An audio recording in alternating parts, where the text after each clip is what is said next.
Hello, good morning mga idol. What's up? Hello, musta kayo mga idol?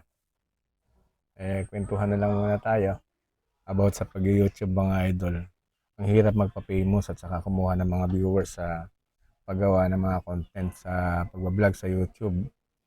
Pero siyempre, kung ako nga kahit konti lang yung mga viewers ko mga idol, pero tuloy-tuloy pa rin ako sa pagbablog ko kasi nga, pinasok ko to pinilit kong ma-monetize. Nung na-monetize naman ako mga idol, ayun,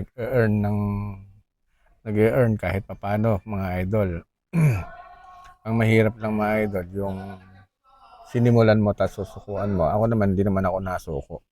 Nalaban Kasi simula pa noong nagsimula akong gumawa ng content at pinilit kong ma-monetize mga idol.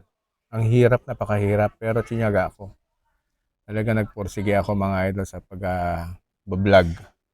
Para makuha ko yung requirements noon. Ang requirements noon ni YouTube ay 1,000 subscriber at saka 4,000 watch hour. So, ang pinanood ko mga idol, para hindi ako mawala ng gana, ay yung mga nagtsatsaga mga idol na ma-monetize.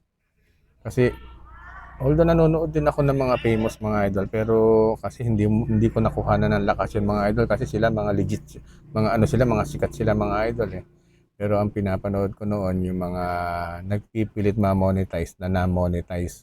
Pero ang dami din pala mga idol talaga na pinilit maging legit na vlogger sa pag-YouTube mga idol. Iba yung Facebook page Iba itong pag-YouTube, iba rin yung TikTok. Ngayon mga idol, yun ang pinapanood ko.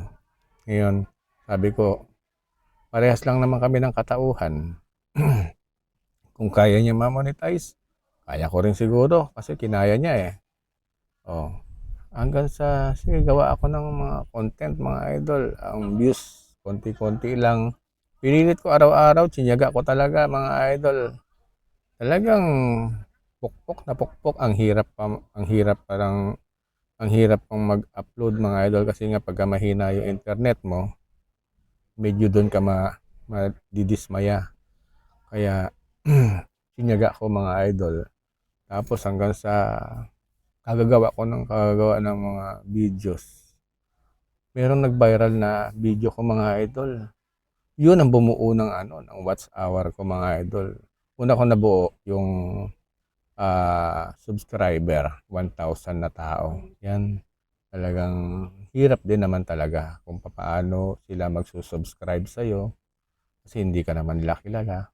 Ayan, paano mo sila mapipilit na panoodin yung video mo kasi mas marami pa namang magagaling gumawa ng content na video lalo na pagka foods.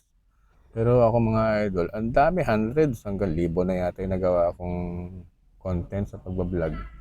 Hanggang sa may na-monetize ako na content mga idol, yun yung bumuo ng watch hour ko. Doon, nung nabuo yung watch hour ko, nabuo yung subscriber ko, doon ako kinongratulation ni YouTube. Ayan. Tapos, nagkaroon na ako ng commercial mga idol. Nasubukan ko na rin sumahod-sahod mga idol sa pagbablog ko na to. Kaya kahit konti mga idol, ito lang masasabi ko mga idol, kahit konti lang yung mga nanonood sa pag-YouTube ko, paggagawa natin ng content dahil hindi naman tayo famous. Nandiyan na yan, napasok na natin yan, na-monetize ka na. Huwag tayong susuko. Kasi ako, hindi naman ako nasuko kahit ang views ko, 14 lang, 6, 14, 90, 100. Hindi ako sumusuko mga idol kasi nga pinasok ko na to Diba? Pinasok ko na to kaya talagang panindigan ko na mga idol. Kinakailangan maging happy lang tayo sa araw-araw na ginagawa natin. Maging masaya tayo. Yung peace of mind. Importante mga idol yung peace of mind. Paano? Thank you very much. Thank you for listening. Ayan. Thank you for watching. Bye-bye.